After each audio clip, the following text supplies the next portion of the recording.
Hi everyone, আসসালামু আলাইকুম। Welcome to food lovers kitchen. চা লাভারদের জন্য রয়েছে আমার আজকের আয়োজনে মাসালা ক্যারামেল দুধ চা।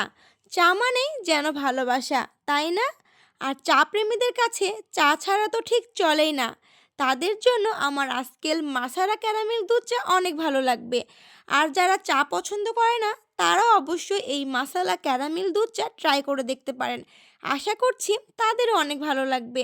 যারা নতুন নতুন রেসিপি তৈরি করতে পছন্দ করেন, তারা অবশ্যই এটা ট্রাই করবেন। তার আগে যারা এখনও আমার চ্যানেলটি সাবস্ক্রাইব করেননি, তারা অবশ্যই আমার চ্যানেলটি সাবস্ক্রাইব করে দিবেন। আর ফেসবুক থেকে দেখে থাকলে পেজটি ফলো করতে কিন্তু একদম ভুলে যাবেন না। এই মাসালা ক্যারামেল দুধ চা তৈরির জন্য আমি নিয়েছি 4 থেকে 5টা লবঙ্গ, 3টা দারুচিনি, 4টা ছোট এলাচ, 2 পিস তেজপাতা এবং 2 ইঞ্চি সাইজের আদা থেতো করে নিয়েছি। এবার ছোট এলাচ, দারুচিনি আর লবঙ্গকে আমি গুঁড়ো করে নেব। এবার চা তৈরির জন্য একটি প্যানে আমি প্রথমে ক্যারামেলটা তৈরি করে নেব। তার জন্য এখানে আমি 4 কাপ চা তৈরি করব, তাই 4.5 টেবিল চামচ চিনি দিয়েছি। চিনিটাকে আমি খুব ভালোভাবে নেড়েচেড়ে ক্যারামেল করে নেব। তারপর যখন আমার খুব ভালো মতো ক্যারামেল হয়ে যাবে, তার মধ্যে আমি 4.5 কাপ লিকুইড দুধ দিয়ে দিব। যেহেতু আমি 4 কাপ চা বানাবো, তাই 4.5 কাপ দুধ দিয়েছি। দুধটা ক্যারামেলের মধ্যে দিলেই এরকম হয়ে যাবে, এতে ভয় পাওয়ার কিছুই নেই। অনবরত নেড়েচেড়ে নিলেই ক্যারামেলের সাথে খুব ভালোভাবে দুধ মিলিয়ে যাবে। খুব ভালোভাবে আমি ক্যারামেলটা দুধের সঙ্গে মিলিয়ে নিয়েছি। এবার যে এলাচ, দারুচিনি আর লবঙ্গ গুঁড়ো করে রেখেছিলাম সেটা দিয়ে দিব। দিয়ে দিচ্ছি থেতো করে নেওয়া আদা এবং 2টা তেজপাতা আমি ছোট করে কেটে দিয়েছি। এবার সব কিছুকে খুব ভালোভাবে মিক্সিং করে আমি 10 মিনিটের মতো এটাকে জ্বালিয়ে নেব।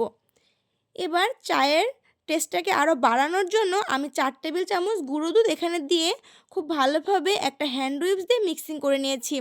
তারপর আবারও আমি কিছুক্ষণ এটাকে জ্বালিয়ে নেব। তারপর দিয়ে দিচ্ছি আমি 4 টেবিল চামচ চা পাতা।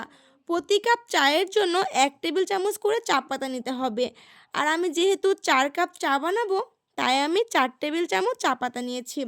চা পাতাটা দিয়ে আমি আবারও চুলার ফ্লেম লোতে রেখে 2 মিনিট চাটাকে জ্বালিয়ে নেব। তারপর তৈরি হয়ে যাবে আমাদের মাসালা ক্যারামেল দুধ চা। এবার চাটাকে আমি সেঁকে নিচ্ছি। আর দেখতেই পাচ্ছেন আমার চায়ের কালারটা কিন্তু দুর্দান্ত এসেছে। বাসায় একবার হলেও এই মাসালা ক্যারামেল দুধ চা ট্রাই করে দেখতে পারেন। আশা করছি আপনাদের অনেক ভালো লাগবে। ভালো লাগলে লাইক এবং কমেন্ট করে আমার পাশে থাকবেন, কারণ আপনাদের লাইক এবং কমেন্ট আমাকে অনেক বেশি উৎসাহ দেয়।